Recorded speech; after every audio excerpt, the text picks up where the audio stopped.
Well, I've got a feeling, Stevie, it won't be quite as Stefan Eustáquio wants it to be in terms of the pro-Canada support.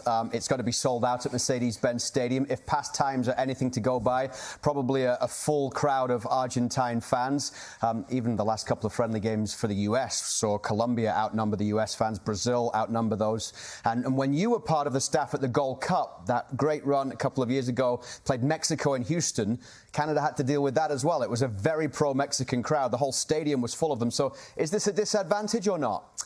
I don't think it's a massive disadvantage. You always want the crowd to be with you, but we know that's not going to be the case. And these Canadian men have went through that before. They understand what it's like. I remember it very well, Luke, going back to that time. Yeah, great game.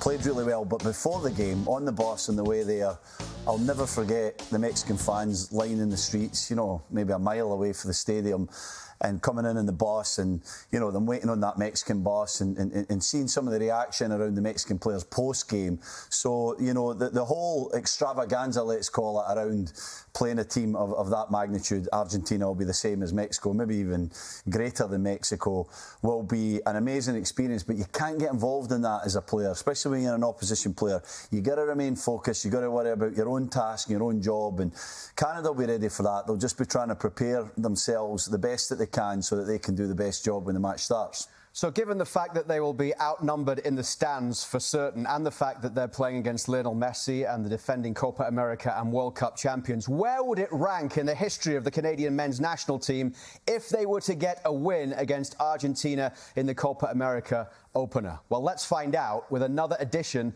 of Kev's List. Thanks, Luke. Let's get right into it here. We're going to go 5-1. We're going to go in reverse order here. Number 5. Going to, well, the Azteca. Who can forget this famous game up in Edmonton when this really, in many respects, probably got Canada really on the road to Qatar. Huge win for them up there. Who can forget Sam Adekubi diving into the snow up there, and what an atmosphere that created. And I think the momentum really went with Canada after that, and it took them through to Qatar. Number 4. The Gold Cup win from 2000. Forgive me a little bit, Canadian fans here. This is one that was probably just before my time really coming over here to support Canada and really get behind Canada. But what a win this was. The first time winning the Gold Cup. Only Mexico and the US have won the Gold Cup before them. So what a moment that was for the people, the players that were involved in that particular tournament there. Number 3, the win in Hamilton. What a win this was. What an atmosphere it was created in Hamilton that day. It was such a good game to actually be at. One of the first real games when I sensed that Canada now can go on to the next level and really start to progress as a superpower within football. What a win that was over the US. And the US came in probably overconfident, I felt, going into that game. But what a win that was for Canada in that game. Number 2, qualifying for Mexico 86.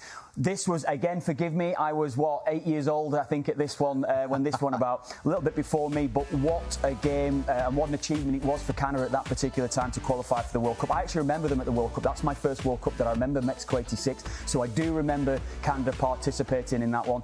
And then, number 1. Now, this is a big question mark. That's what I would say beside it, Luke. But if, and it's a big if, let's be honest now, if Canada were to beat Argentina in the opener of Copa America in Atlanta next weekend, that would absolutely go straight in as number 1. The biggest win in Canadian football, Canadian men's soccer history. This one here, I'm looking forward to the game, Luke. I can't wait. I think the last 2 games has given us a little bit of optimism going into it. I think there's certainly momentum building within the group. I think there's players within Canada's roster, within Canada's starting 11 that can hurt Argentina. Yes, they've got Lionel Messi. Yes, they've got maybe several other players that you could seriously consider world class within their ranks. But I think Canada can hurt Argentina. OK, I know you're a former Irish international, so you don't have much experience winning trophies. But why do you put winning a single game above winning a whole tournament here? Well, simply because of the prestige and what it would actually mean. I think, look, let's be honest now, if we're talking about it in global terms, the Copa America and its significance and the might of the tournament itself would have to, in my opinion, because Argentina, world champions, what they've got as well, as I spoke about there with Lionel Messi in there, that's what I think absolutely would. And let's be honest, when the Gold Cup comes around, a lot of the strongest squads aren't selected when they go into the Gold Cup. That's it's fair to say. I think that's a fair argument that I would make within that one. And that game, if Canada were to win that, Luke, I think, and it's a big if. Don't get me wrong, it's a big if. But if Canada were to do it, I'd take a point right now. But if Canada were to do it, that would be the biggest yes. If you have any issues on any of these during the tournament, please remember it is called Kev's list for a reason. It's his list. I've taken a bit of help, Luke, as well. I've taken a bit of help on that one as well. Nobody else takes responsibility but the man himself.